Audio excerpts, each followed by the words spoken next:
Hi, readers. Welcome back. We've been doing a lot of learning about what it takes to be a reader. We're realizing that being a great reader requires us to give it some grit. We're realizing that sometimes reading feels really easy, but other times reading feels really challenging. And when reading feels challenging, we don't give up. We keep going. We try even harder. Readers, today I want to teach you that readers with grit move over the hurdle of hard words just like monster trucks climb over hurdles. Readers never give up. They don't take detours. They try one strategy and then another, and then they try to solve those tricky words. Readers, I was thinking we could try this with our read aloud text, Indian Shoes. I found some places that have some words that might feel a little tricky. But before we do that, you might be thinking, well, what ways can I solve tricky words? What ways can I climb that hurdle? Well, readers can tackle tricky words by chunking the word. They can think about the story, naming what's going on and thinking what word would fit best here. You might be asking yourself, does it sound like a word I know? Does it look like a word I know? Or can I try out some different sounds and see what feels right? Readers, let's use these strategies to try tackling a couple of tricky words. This snippet of the story comes from our chapter called Team Colors, and Ray is just getting ready to go out onto the baseball field. It says, the team cheered as Ray left the dugout, his neon purple orange hair in full view.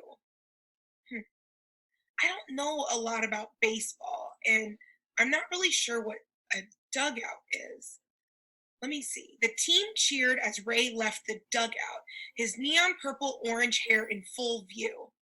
As he slipped his batter's helmet on, the Bobcat fans in the stands joined in. They clapped, stomped, and chanted his name, Ray, Ray, Ray, Ray. Let me think about this word dugout. And let me think about the strategies I could use to solve this word.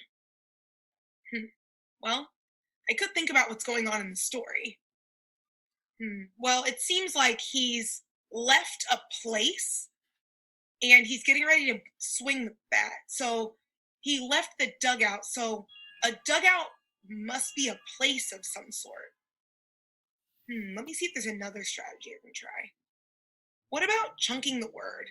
I'm seeing two words I know, dug and out. So when I think about the word dug, like if I dug a hole, like I could think that I could like use a shovel to dig a hole. So maybe a dugout is like a hole that's been dug near a baseball field. Maybe it's like a pit or something next to the field. That would make sense. Like it's a place that's like kind of dug into the ground, and maybe that's where the baseball players stay while they watch the game. So, readers, do you see how I came across a word and I didn't just breeze past it? I didn't take a detour. I took that word on with grit. I thought to myself, how could I climb the hurdle to tackle this tricky word? And I thought about two strategies that might help me. Now it's your turn. We're going to try another one. All right, as we're reading, I want you thinking about our word. And you might already be thinking about what strategies you could use to figure this word out. It says, Ray tried again. How about a plesiosaur? Please, what? Aunt Wilhelmina asked, opening the storm door. It's like a swimming dinosaur, Ray answered. He'd read that scientists sometimes found animals that were thought to be long extinct. Are we after one of those? Grandpa shook his head and grinned. Readers, you might be thinking about how you're going to tackle this tricky word. I'm thinking you're thinking about this word, plesiosaur. What is that? Let's take a second. You can pause the video here if you'd like. Let's try a couple of these strategies to see if we can figure out this tricky word. Wow, readers. Let's see if maybe you were thinking the same thing I was thinking. So I came across this word plesiosaur, and I have no clue what that means. But one thing I could do is I was kind of thinking about how it sounds similar to another word I know, and it's kind of chunking the word too. I noticed that there's this end part that says like plesiosaur. It made me think of the word dinosaur.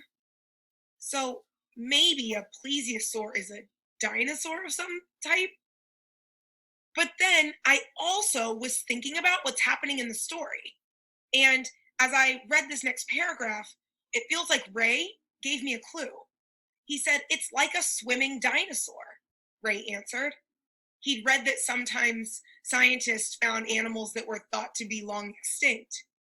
So it might be a dinosaur or an animal that's extinct. Readers, do you see how we, again, didn't take a detour and breeze past the word? We took time to take that word head on. We came to that word with grit. Readers, this is really important work that we're doing with our grit, with our full minds. Today and every day, as you are setting off to read your books, we want to make sure that as we encounter words that feel hard, that feel challenging, we approach those words with grit. We come to those words thinking about ways we could solve them. We could chunk the words. We could think about the story and what's happening. We could be thinking, does this sound like a word I already know? Does it look like a word I already know? And you could even try out different sounds for what feels right. Readers, I'm getting ready to send you off to read today. You'll want to think about setting a work plan for yourself, finding your reading spot, filling out your reading log. Then we'll want to think about the mind work that we're going to bring to our books.